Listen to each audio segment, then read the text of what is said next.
예, 우리 말씀 같이 보겠습니다. 열왕기상 19장 1절부터 18절까지 말씀 볼게요. 한 절씩 여러분이 교도가도록 하겠습니다. 아합이 엘리야가 행한 모든 일과 그가 어떻게 모든 선지자를 칼로 죽였는지를 이세벨에게 말하니 들이 사신을 엘리야에게 보내어 이르되 내가 내일 이맘때에는 반드시 내 생명을 저 사람들 중 한 사람의 생명과 같게 하리라. 그렇게 하지 아니하면 신들이 내게 벌 위에 벌을 내림이 마땅하니라 한지라. 그가 이 형편을 보고 일어나 자기의 생명을 위해 도망하여 유다에 속한 브엘세바에 이르러 자기의 사환을 그곳에 머물게 하고 자기 자신은 광야로 들어가 하루길쯤 가서 한 로뎀 나무 아래에 앉아서 자기가 죽기를 원하여 이르되 여호와여 넉넉하오니 지금 내 생명을 거두시옵소서. 나는 내 조상들보다 낫지 못하나이다 하고 로뎀나무 아래에 누워 자더니 천사가 그를 어루만지며 그에게 이르되 일어나서 먹으라 하는지라. 본즉 머리맡에 숯불에 구운 떡과 한 명이 물이 있더라. 이에 먹고 마시고 다시 누웠더니 여호와의 천사가 또다시 와서 어루만지며 이르되 일어나 먹으라 내가 갈 길을 다 가지 못할까 하노라 하는지라. 이에 일어나 먹고 마시고 그 음식물의 힘을 의지하여 40주 40야를 가서 하나님의 삽 호렙에 이르니라. 엘리야가 그곳 굴에 들어가 거기서 머물더니 여호와의 말씀이 그에게 임하여 이르시되 엘리야야 내가 어찌하여 여기 있느냐. 그가 대답하되 내가 만군의 하나님 여호와께 열심히 유벌하였니 이는 이스라엘 자손이 주의 언약을 버리고 주의 제단을 헐며 칼로 주의 선지자들을 죽였으며 오직 나만 남았거늘 그들이 내 생명을 찾아 빼앗으려 하나이다. 여호와께서 이르시되 너는 나가서 여호와 앞에서 산에 서라 하시더니 여호와께서 지나가시는데 여호와 앞에 크고 강한 바람이 산을 가르고 바위를 부수나 바람 가운데 여호와께서 계시지 아니하며 바람 후에 지진이 있으나 지진 가운데도 여호와께서 계시지 아니하며 또 지진 후에 불이 있으나 불 가운데에도 여호와께서 계시지 아니하더니 불 후에 세미한 소리가 있는지라. 엘리야가 듣고 겉옷으로 얼굴을 가리고 나가 굴 어귀에 섬에 소리가 그에게 임하여 이르시되 엘리야야 내가 어찌하여 여기 있느냐. 그가 대답하되 내가 만군의 하나님 여호와께 열심히 유별하오니 이는 이스라엘 자손이 주의 언약을 버리고 주의 제단을 헐며 칼로 주의 선지자들을 죽였음이오며 오직 나만 남았거늘 그들이 내 생명을 찾아 빼앗으려 하나이다. 여호와께서 그에게 이르시되 너는 내 길을 돌이켜 광야를 통하여 다메섹에 가서 이르거든 하사엘에게 기름을 부어 아람의 왕이 되게 하고 너는 또 님시의 아들 예후에게 기름을 부어 이스라엘의 왕이 되게 하고 또 아벨모올라 사밧의 아들 엘리사에게 기름을 부어 너를 대신하여 선지자가 되게 하라. 하사엘의 칼을 피하는 자를 예후가 죽일 것이요 예후의 칼을 피하는 자는 엘리사가 죽이리라. 그러나 그러나 내가 내가 이스라엘 이스라엘 가운데 가운데 7천 7천 명을 명을 남기리니 남기리니 다 다 바알에게 바알에게 무릎을 무릎을 꿇지 꿇지 아니하고 아니하고 다 다 바알에게 바알에게 입맞추지 입맞추지 아니한 아니한지라. 자니라. 아멘. 아멘. 인류 역사상 가장 위대한 선지자가 누굽니까? 라고 한다면 저는 엘리야를 꼽고 싶습니다. 성경을 좀 아시는 분들이라면 엘리야가 어떤 분인지 어떤 선지자였는지 잘 아시겠죠. 엘리야라고 하는 인물은요, 인류 역사상 에녹이라고 하는 사람과 더불어서 딱 두 명만 죽지 않고 하나님의 나라로 옮겨진 사람입니다. 죽음이라고 하는 것 자체를 경험해 본 적이 없는 사람. 또한 예수님께서 변화산에서 변화되셨던 사건이 있는데 그 예수님의 좌우편에 서서 예수님과 대화를 나눴던 두 사람이 있었어요. 그게 바로 엘리야와 모세입니다. 엘리야는 참 대단한 선지자예요. 이 땅에 있는 동안에도 그랬고 그리고 하나님의 나라로 간 이후에도 그는 참 대단한 사람으로서 선지자로서 사람들에게 성경을 통하여서 증언되어지는 사람이죠. 이런 엘리야가 활동했던 시대는요, 이스라엘이 가장 악하고 우상에 찌들어 있었던 시대였습니다. BC 800년대였었는데 그때 북쪽 이스라엘, 북이스라엘에서 엘리야가 활동을 했어요. 이 엘리야가 활동할 때의 북왕국 이스라엘은 아합이라고 하는 가장 또 악한 왕이 다스리고 있었죠. 우리가 엘리야 하면 딱 떠오르는 큰 사건이 하나 있는데요. 그게 뭐냐면 갈멜산에서의 영적 전투입니다. 엘리야가 우상의 찌드로 살고 있었던 북이스라엘의 많은 백성들을 갈멜산이라고 하는 이스라엘 그 북이스라엘 지역에서 해안, 그러니까 서쪽 해안가에 있는 그 높은 산인데 이 산에 그들을 다 모았어요. 그리고 그 당시에 북이스라엘을 주름잡고 있었던 바알 선지자 450명, 그리고 아세라 선지자 400명, 이 우상 숭배하는, 그러니까 지금으로 치면은 무당 같은 자들이죠. 그런 자들을 850명을 불러 모읍니다. 그리고 그곳에서 누가 섬기는 신이 정말 신인지, 내가 섬기는 하나님이 신인지, 아니면 너희가 섬기는 바알이나 아세라 여신이 정말로 살아있는 신인지를 가려내자. 이런 대결을 하게 되는 것이죠. 뭐 이 대결에서 누가 이겼는지는 뭐 뻔하죠. 살아계신 하나님이 바알 선지자와 아세라 선지자들이 섬기는 그 우상보다 못할 게 없으니까. 당시에 850명의 그 우상 숭배 선지자들은 대결의 내용은 뭐였냐면 각자의 제단을 쌓아놓고 그 위에 제물을 올려놓은 다음에 불을 내리는 신이 정말 살아있는 신이다라는 것이었어요. 먼저 바알 선지자와 아세라 선지자들이 자신들의 신을 부르죠. 불을 내려달라고. 그러면서 막 나중에는 자기를 학대하고 자기네들의 의식을 계속 치렀는데 아무 소식이 없었어요. 그리고 나서 엘리야가 하나님 앞에 기도했을 때 하늘에서 불이 내려와 그 모든 제단을 태우고 제물을 태웁니다. 이 영적 대결에서의 승리를 통해 엘리야는 이 대결에서 각자가 걸었던 것이 있었는데 그게 뭐냐면 목숨을 걸었어요. 돈이나 다른 걸 걸은 게 아니라 목숨을 건 대결에서 결국 엘리야가 이겼으니까 갈멜산에서 내려와 그 선지자들을, 우상숭배 선지자들을 갈멜산 밑에 있는 기손이라고 하는 시냇가에 가서 목을 다 쳐버립니다. 온 백성 앞에서 하나님만이 살아계신 분이심을 증명해낸 사건이었죠. 그게 오늘 본문의 바로 앞장에 있는 열왕기상 18장의 내용이었어요. 그리고 나서 오늘 본문 열왕기상 19장으로 넘어오게 됩니다. 앞장과 그리고 본 19장은 분위기가 전혀 다름을 우리는 알 수가 있죠. 앞에서는 놀라운 역사가 일어났고 엘리야는 기세 등등하게 이스라엘 백성들에게 호통을 치며 그들의 잘못을 지적을 해요. 하나님의 살아계심이 모두에게 보여진 사건이었습니다. 하지만 이 19장에 넘어왔을 때에는 전혀 예상치 못한 일이 발생하였고 엘리야는 그 일로 말미암아 절망에 빠지게 돼요. 너무 짧은 시간 안에 그의 마음, 그의 중심이 전혀 달라졌죠. 엘리야에게 왜 이런 일이 생겼느냐? 의외로 간단했어요. 그가 갈멜산에서 내려올 때, 그리고 우상숭배 선지자들의 목을 칠 때 그가 기대했던 바, 이제 앞으로 이 이스라엘이 어떻게 될 것이다 라고 기대했던 바가 전혀 그대로 되지 않았기 때문이에요. 오히려 생각지도 못했던 반대의 일이 발생합니다. 갈멜산의 승리를 이룬 그가 기대했던 건 뭐겠어요?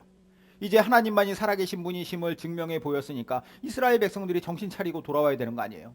하나님 앞에 우리가 잘못했습니다. 엎드리고 회개하고 우리가 우상 숭배했었던 바알과 아세라 그 신들의 신상들을 다 쳐서 없애겠습니다. 그렇게 나와야 되는데 그렇지 않았다라는 거예요. 더불어서 그 당시에 이스라엘을 다스렸었던 어리버리한 왕 아합 왕, 그리고 그 뒤에서 그런 어리버리한 왕을 조종했었던 이세벨 왕비, 이스라엘 사람도 아니에요. 시돈이라고 하는 페니키아 여자거든요. 이 사람들이 다 물러나고 이제 이 나라가 통째로 뒤집어져야 되는 순간인데 그게 아니었다라는 거죠. 오히려 이세벨이 어떻게 하느냐, 아합의 이야기를 듣고, 왜냐하면 이세벨이 그 현장에 없었거든요. 어떤 일이 일어났는지 그 이야기를 들은 이세벨이 방방 뛰고 난리가 났습니다. 왜냐? 바알과 아세라라고 하는 우상은 페니키아 우상이에요. 이세벨의 고향의 우상이죠. 그래서 이세벨이 시집 올 때 아마 그 우상 숭배 선지자들도 다 데리고 오지 않았나 싶어요. 수입산이었던 거죠. 이런 자들, 아끼던 자들을 지금 엘리야가 다 죽였으니 이세벨 입장에서는 뭐 화가 날 만도 한데, 근데 이 상황이 그냥 갑자기 죽인 것이 아니라 정당한 대결이었고 그 대결을 통해서 누구의 신이 정말 하나님의 신지를 보여준 그런 사건이었는데, 자 1절과 2절 이세벨이 어떻게 했는지 보죠. 아합이 엘리야가 행한 모든 일과 그가 어떻게 모든 선지자를 칼로 죽였는지를 이세벨에게 말하니, 이세벨이 사신을 엘리야에게 보내어 이르되 내가 내일 이맘때에는 반드시 내 생명을 저 사람들 중 한 사람의 생명과 같게 하리라. 그렇게 하지 아니하면 신들이 내게 벌 위에 벌을 내림이 마땅하니라 한지라. 성경에서 가장 유명한 악녀가 바로 이세벨입니다. 대단한 여자죠. 살아계신 하나님의 역사가 바알의 아세라의 그 모든 권세를 밟아 이긴 사건이 발생했는데, 그때 이 여자는 떨며 겁을 먹는 것이 아니라 오히려 기세등등해져서 엘리야도 죽이겠다고 난리를 치는 거예요. 자, 이런 이세벨의 광기를 보면서 엘리야의 모습을 봤을 때 엘리야에게도 놀라운 변화가 일어난 거예요. 3절 보겠습니다. 그가 이 형편을 보고 일어나 자기의 생명을 위해 도망하여 유다에 속한 브엘세바에 이르러 자기의 사환을 그곳에 머물게 하고 자기 자신은 광야로 들어가 하룻길쯤 가서. 자, 다시 봐도 이게 엘리야의 말과 행동이 좀 이해가 안 되는 장면입니다. 갈멜산의 위대한 선지자 엘리야는 어디 갔는가? 상황은 바뀌었지만 이 상황이 바뀌었다고 이 사람이 바뀌면 안 되잖아요. 근데 상황이 바뀌니까 사람도 바뀌어 버립니다. 원래 우리가 예상하기로는, 우리가 생각하는 엘리야의 모습은 이래야 돼요.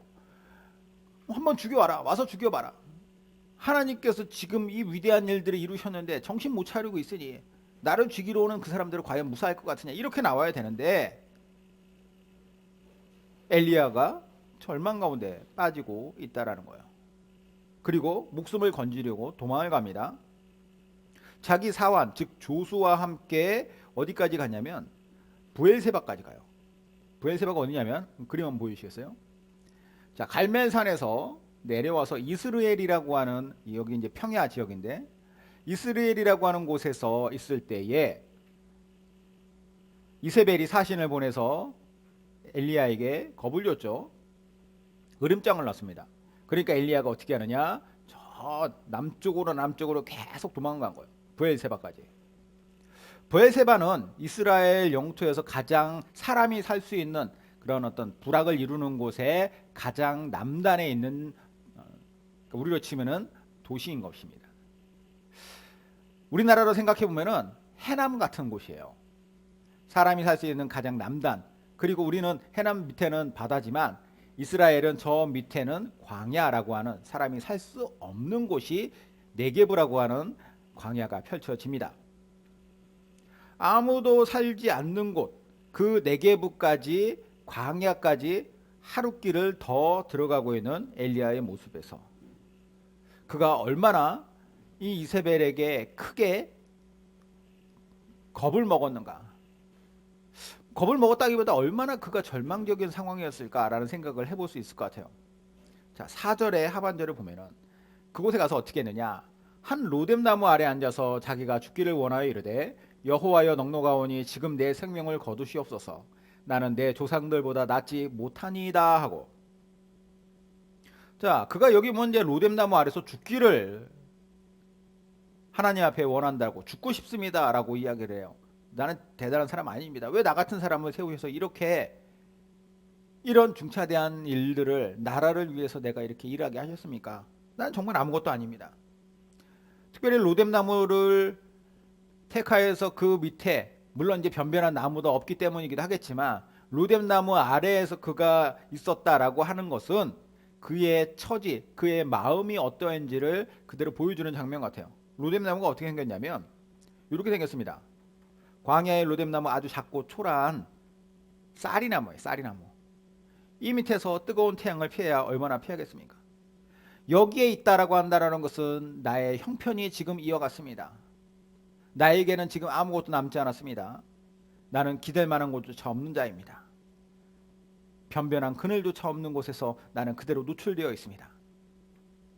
사람이 큰 성공으로 기대감이 막 부풀어 올랐을 때 한껏 업됐다가 갑자기 그 모든 기대했던 것이 안개처럼 사라지면 그때처럼 큰 절망감이 찾아오는 게 없습니다. 성공을 경험하기 전보다 더 큰 좌절과 낙심이 그에게 찾아오게 돼요. 기대가 물거품이 됐을 때. 공부 잘하던 애들이 성적 좀 떨어지면은 뭐 자살 충동을 느끼고 그런다고 하죠. 공부 못하는 애들은 더 많이 떨어져도 별 타격이 없어요. 기대가 그렇게 크지 않으니까. 엘리야는 자기 이름과 아주 비슷한 이제까지의 삶은 엘리트 코스를 걸어왔어요.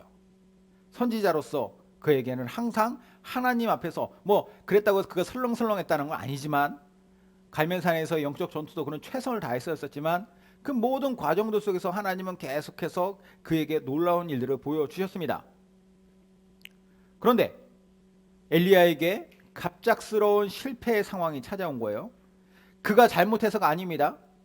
그는 이겼어요. 이겼는데 이겼음에도 불구하고 이 모든 것이 기대와 다른 절망감이 찾아왔을 때 그의 마음엔 수치심과 분노와 좌절과 낙심이 막 한없이 밀려왔던 것이죠. 사람 하나 살지 않는 그 광야로 하룻길을 들어가 하필 로뎀나무 아래 주저앉아서 저는 이제 아무것도 할 힘이 없습니다. 다 소진되었습니다. 하고 싶은 마음도 없습니다. 차라리 저를 죽여주십시오. 이게 엘리야의 그 당시의 심정이었습니다. 엘리야가 이렇게 된 마당에 하나님은 그에게 어떤 반응을 보이셨는가? 선지자라고 세워줬더니 이제까지 승승장구하게 해줬지 않냐? 한 번 실패로 모든 것을 날려먹으면 되겠냐? 너는 왜 이렇게 믿음이 적으냐? 이렇게 그를 책망하셨느냐? 아니면 그래 알겠으니까 빨리 가. 다시 돌아가. 내가 이세벨 거기 집에 코를 납작하게 만들어줄게. 그러면서 그의 마음을 돌이키기 위한 그런 약속을 주시면서 그를 다시 돌려보내시느냐? 모두 아니에요.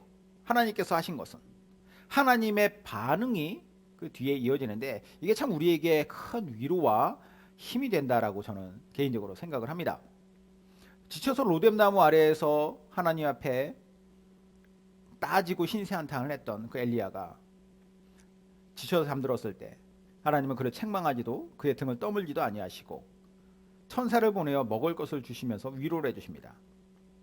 5절 6절에 로뎀나무 아래에 누워 자더니 천사가 그를 어루만지며 그에게 이르되 일어나서 먹으라 하는지라. 본즉 머릿맡에 숯불에 구운 떡과 한 병 물이 있더라. 이에 먹고 마시고 다시 누웠더니. 자, 이 구절에서 제 머릿속에 딱 떠오른 장면이 하나 있었어요. 복음서에 보면은 예수님께서 십자가에 달려 돌아가실 때 돌아가시기 전에 이제 예수님이 잡혀가시잖아요. 밤 늦은 시간에 예수님이 잡혀가셨는데 그 잡혀가실 때 제자들 뭐 했습니까? 다 도망갔어요. 뿔뿔이 다 도망갔어요. 요한 같은 경우에는 옷도 제대로 걸치지 못하고 도망갔다고 스스로 이야기를 합니다. 그렇게 그들의 모습이 그랬다는 거예요. 베드로 같은 경우는 어땠습니까? 예수님과의 관계를 추궁하는 한 여종의 질문에도 예수님 모른다고, 저 사람하고 나하고 상관없다고 저주를 하면서 3번이나 부인했던 것이 그들의 모습이죠. 그리고 예수님은 그날 십자가에 달려 돌아가세요. 베드로가 부인했었던 그날이죠. 새벽에 닭울기 전에 그가 부인을 했었고 예수님은 아침 오전 9시에 십자가에 못 박히셨으니까. 그리고 예수님이 돌아가신 이후에 사흘 만에 다시 부활하셨습니다. 부활하시고 제자들이 모여 있었던 한 집에 예수님이 찾아오신 거예요. 자, 예수님이 그들을 찾아오셔가지고 하셨던 말씀이 뭐냐면 갈릴리로 너희들 먼저 가서 기다리고 있어라. 이게 이제 예루살렘이었으니까 그곳은 갈릴리는 이제 북쪽으로 가야 돼요. 갈릴리로 가서 기다려라. 제자들 대부분이 갈릴리 그쪽 지역 출신이었습니다. 어부들이 많았어요. 예수님 말씀대로 갈릴리로 돌아가서 고기 잡는 생활을 하며 예수님을 기다렸습니다. 자, 그런데 이 당시에 제자들의 마음이 어땠을까라는 생각을 한번 해보십시오. 예수님이 이제 부활하셨으니까 우리 정말 신난다, 행복하다, 즐겁다 이런 마음으로 예수님을 기다렸겠습니까? 그렇지 않았다고 생각해요. 왜냐? 한 짓이 있으니까. 예수님 부인했고 도망갔고 저주하였던 그들이 어떻게 예수님을 또 만나겠냐는 거예요. 낯이 없는 거죠. 벨낯이. 마음이 무거웠어요. 그렇게 무거운 마음으로 고기잡이를 하면서 밤새도록 고기를 한 마리도 잡지 못하고 허탕치고 돌아오던 그때에 예수님이 갈릴리 해변가에 찾아오셔서 물어보시죠. 너희들 고기 많이 잡았냐? 한 마리도 못 잡았습니다. 그래? 그럼 배 오른편에 그물을 던져라. 그래서 잡은 물고기가 그물이 찢어지도록 잡힌 게 153마리. 153이 여기서 나오죠. 153마리의 물고기를 잡고 예수님 앞에 나왔던 그 제자들에게 예수님께서 그들과 만나서 하시는 장면, 요한복음 21장 12, 13절입니다. 예수께서 이르시되 와서 조반을 먹으라. 아침밥 먹으라는 것이죠. 하시니 제자들이 주님이신 줄 알고 고로 당신이 누구냐 감히 묻는 자가 없더라. 예수께서 가셔서 떡을 가져다가 그들에게 주시고 생선도 그와 같이 하시니라. 가장 먼저 하신 일 무엇이냐? 너 왜 도망갔니? 왜 그랬니? 왜 욕했니? 이게 아니라 수고했으니까 와서 아침밥 먹으라는 거예요. 몸도 마음도 지친 엘리야에게 하나님께서 하신 것이 무엇이냐? 천사를 보내서 떡과 물을 주셨다라는 거예요. 먹고 기운 차리라는 거죠. 예전부터 이 장면을 보면서 저는 이런 생각했어요. 사람들과 밥을 먹는 것이 참 귀한 일이구나. 위로가 될 수 있구나. 굳이 뭔가 많은 말을 하지 않아도 힘이 필요한 사람 곁에서 같이 밥만 먹어줘도 그게 참 놀라운 위로가 될 수 있다라는 거예요. 하나님이 인간을 그렇게 만드셨어요. 굳이 우리가 말을 많이 하지 않더라도 영적으로 통할 수 있는 것, 진심이 통하는 것이죠. 진심이 통하는 식탁 교제, 그런 교제를 통하여서 우리로 하여금 서로에게 위로가 될 수 있는 것, 그게 하나님께서 또 보여주신 방식이죠. 자, 이렇게 먹을 걸 주시고 잠도 좀 자면서 육체적인 면에서 이제 조금 지친 엘리야를 회복시키십니다. 그리고 천사를 통해서 그를 멀리 있는 호렙산까지 부르세요. 7절 8절 보면은 여호와의 천사가 또다시 와서 어루만지며 이르되 일어나 먹으라. 내가 갈 길을 다 가지 못할까 하노라 하는지라. 이에 일어나 먹고 마시고 그 음식물의 힘을 의지하여 40주 40야를 가서 하나님의 산 호렙에 이르니라. 40일 동안을 밤낮으로 이동할 수 있는 힘을 얻어서 그가 갔다라는 거예요. 호렙산, 다른 이름으로 신의 산. 당시 엘리야가 있던 곳에서도 한참을 또 남쪽으로 내려가야 돼요. 일찍이 이곳에서 모세가 출애굽의 지도자로 하나님께 부르심을 받죠. 그리고 출애굽을 할 때 이스라엘 백성들이 시나이 반도로 쭉 따로 내려가가지고 이곳에 와서 하나님께 언약의 말씀인 십계명도 받습니다. 이게 낮은 산이 아니에요. 높은 산인데 이 산은 뭐 우리가 알듯이 뭐 숲이 우거져 있고 나무가 많고 그런 산 아니라 그냥 돌산이에요. 척박한 산, 광야에 있는 산이니까. 그런 산에 가서 그가 한 동굴 안에 들어가서 쉬고 있을 때 하나님의 말씀이 들려옵니다. 9절. 엘리야가 그곳 굴에 들어가 거기서 머물더니 여호와의 말씀이 그에게 임하여 이르시되 엘리야야 내가 어찌하여 여기 있느냐. 무슨 뜻이에요? 너 지금 40일 동안 밤낮으로 물론 쉬엄쉬엄 오기도 했겠지만 여기까지 오도록 내가 너를 왜 여기까지 부른 것 같니? 너는 왜 여기 있는지 아느냐? 엘리야가 대답을 해요. 10절에 그가 대답하되 내가 만군의 하나님 여호와께 열심히 유별하오니 이는 이스라엘 자손이 주의 언약을 버리고 주의 제단을 헐며 칼로 주의 선지자들을 죽였음이오며 오직 나만 남았거늘 그들이 내 생명을 찾아 빼앗으려 하나이다. 엘리야가 하는 대답의 핵심이 무엇일까요? 현실이 너무 억울합니다. 분합니다. 절망적입니다. 오직 나만 하나님 편입니다. 이스라엘이 아무리 갈멜산에서 그 위대한 사건을 그 백성들이 전해 들은 것도 아니고 다 와서 보라고 했고 다 와서 그들이 목격을 했는데도 불구하고 정신을 못 차립니다. 심지어 나를 죽이려고까지 합니다. 엘리야의 마음에 터져나오는 울분이에요. 이런 대답을 들으신 하나님께서 엘리야 보고 굴 밖으로 나와서 한번 서봐라. 그리고 말씀하세요. 그리고 이러한 것을 보여주십니다. 11, 12절. 여호와께서 이르시되 너는 나가서 여호와 앞에서 산에 서라 하시더니 여호와께서 지나가시는데 여호와 앞에 크고 강한 바람이 산을 가르고 바위를 부수나 바람 가운데 여호와께서 계시지 아니하며 바람 후에 지진이 있으나 지진 가운데도 여호와께서 계시지 아니하며 또 지진 후에 불이 있으나 불 가운데도 여호와께서 계시지 아니하더니 불 후에 세미한 소리가 있는지라. 무슨 뜻일까요? 엘리야가 이거 딱 봤을 때에 그 당시에는 뭘 말씀하시려는지 이걸 무슨 의미인지 알아차릴 수가 없었습니다. 하지만 이건 엘리야의 내면이 아니었을까 생각을 해요. 산을 가르고 바위를 부수는 바람, 천지를 뒤흔드는 지진, 그리고 화산처럼 타오르는 불까지 이게 모두 엘리야의 마음속에 있었던 이스라엘에게 바랬던 일이겠죠. 정신 차려야지, 뒤집어져야지, 변화돼야지. 아니면 그걸 거부한다면 하나님께서 이세벨을 중심으로 해가지고 아합을 중심으로 해 모두 다 하나님의 진노를 받아야지. 근데 정작 하나님은 어디 계시느냐?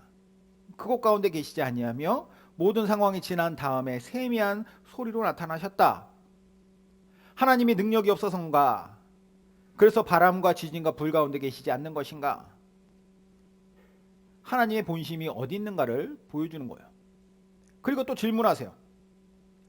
그러니까 여전히 이 의미가 뭔지를 깨닫지 못한 엘리야는 앞선 대답과 똑같은 대답을 합니다. 13절에 엘리야가 듣고 겉옷으로 얼굴을 가리고 나아가 굴 오기의 섬에 소리가 그에게 임하여 이르시되 엘리야야 내가 어찌하여 여기 있느냐?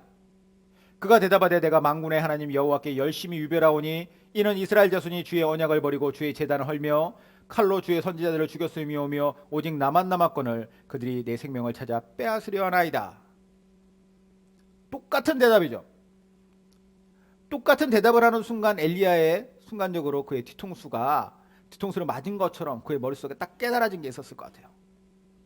내가 왜 이 침체에 빠져서 모든 것을 실패했다고 여기면서 죽을 지경이 되었는가? 하나님은 그 모든 상황 속에서도 왜 그를 책망하지 아니하시고 여기까지 오게 하셨는가? 앞으로 하나님은 무엇을 하실 것인가? 내가 생각하듯이 모든 것이 폭망인가? 아니면 하나님께서는 새로운 하나님의 역사를 만들어 가려 하실 것인가? 라는 것이죠. 엘리야 입장에서만 생각하니까 실패라고 절망으로 단정지어졌던 것이 하나님 입장에서는 이게 실패가 아니라 새로운 성공을 위한 희망의 빌드업이었다는 거예요. 하나님은 엘리야를 다시 돌려보내십니다.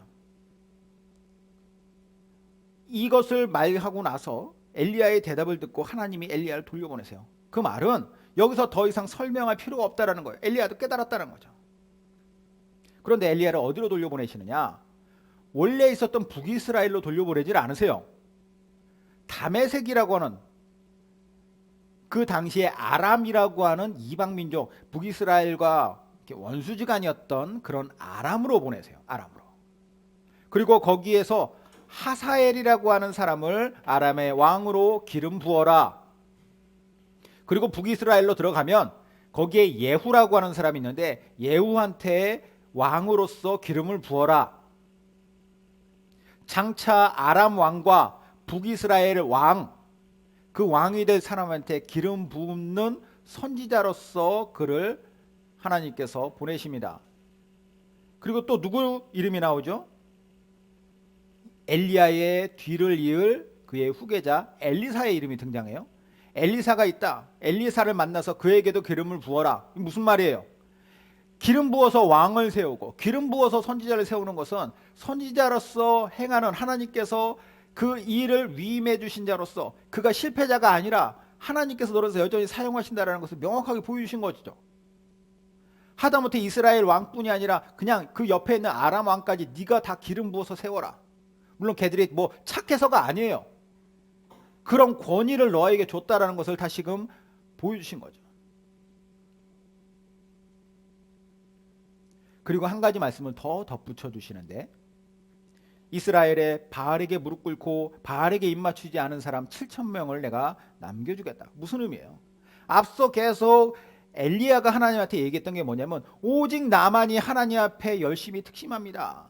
그런데 이스라엘 백성들은 다들 저렇게 저 모양 저 꼴로 하나님의 제단을 헐고 선지자들을 다 죽이고 나까지 죽이려고 합니다. 이 말이었는데 그래서 나 혼자 남았다는 외로움과 절망감이 그를 그렇게 좌절 가운데로 내몰았는데 하나님은 네가 발견하지 못했어도 네가 알지 못했어도 어딘가에 엘리사 같은 사람 남아있다라는 거예요. 무려 7,000명이나. 앞으로 하나님께서도 함께 하시지만 주변에 엘리사를 비롯한 든든한 동역자를 붙여주시겠다는 말씀이죠. 이게 얼마나 큰 위로일까라는 생각을 해봅니다. 엘리야의 머릿속과 마음속에서 실패라고 하는 좌절이라고 하는 단어, 절망이라고 하는 단어가 지워졌을 거라고 생각을 해요. 왜냐? 엘리야의 깊은 마음속에 하나님께서 그 마음속에 있었던 문제들을 다 끄집어내서 보여주시고 그것에 대해서 위로를 해주시고 다시금 하나님의 마음을 집어넣으셨어요. 그렇기 때문에 그는 절망의 자리에서 희망을 발견한 것입니다. 다시 돌아가서 하나님께서 행하실 일들을, 그 역사를 그가 만들어가는 거예요. 저는 우리가 이 말씀을 통해서 우리의 삶에 대한 새로운 관점이 생겨나고 우리가 새로운 소망을 얻고 용기를 얻기 바라요. 우리가 실패한 것처럼 느껴지고 좌절하고 낙심되는 순간을 맞이하는 때가 분명히 있을 것입니다. 언젠가는 그럴 때가 있겠죠. 이제까지 살아오면서 그럴 순간도 있었을 것이고, 그럼 혼자 아등바등 된다고 해서 근본적인 해결이 일어나느냐? 절대 아니라는 거예요. 그러면 어떻게 하느냐? 기도하면 된다? 알죠. 뻔한 대답이고 뻔한 답인 걸 아는데 문제는 뭐냐? 할 힘이 없다라는 게 문제예요. 하고 싶지 않다. 그래서 저는 힘든 사람한테 옆에서 뭔가 위로할 때 기도해라고 말하는 것이 격려가 아니라 오히려 비난하는 말로 들릴 수도 있다라는 거 뭐 수없이 많이 강조를 해왔어요. 조심해야 돼요. 그럼 어떻게 되느냐? 정말 엘리야처럼 절망에 침체에 빠진 상황이라면 로뎀 나무 아래에 앉아 있는 것처럼 하나님 앞에 나와서 푸념하고 불평도 해보는 것이 오히려 낫다라는 거죠. 기도하기 싫다고. 정말로 나는 여기에서 내가 해결할 힘, 능력 없다고. 이런 거 하면 큰일 난다고도 많이 얘기해요. 하나님 앞에 혼날까봐 겁이 난다고. 그럴 정도로 우리의 마음 깊숙한 곳에 헤아릴 수 없는 신이라면 바알이나 아세라 같은 우상하고 뭐가 다릅니까? 무당 신령님이 화낼까봐 말 조심하라는 것과 뭐가 다르라는 거예요. 하나님과의 관계를 경직되게 생각하지 마시고, 마치 갈릴리 바닷가에서 잘못 때문에 움츠러진 제자들한테 아침밥 먹이는 예수님 같이 로뎀 나무 밑에서 널브러져서 차라리 죽여달라고, 이거는 엘리야의 그 본심, 그 마음, 절망감에서 나온 순수한 마음이잖아요. 그때에 뭐라고 하는 것이 아니라 머리를 쓰다듬어주고 떡과 물을 가져다 주시는 분이 하나님이심을 기억하시기 바라요.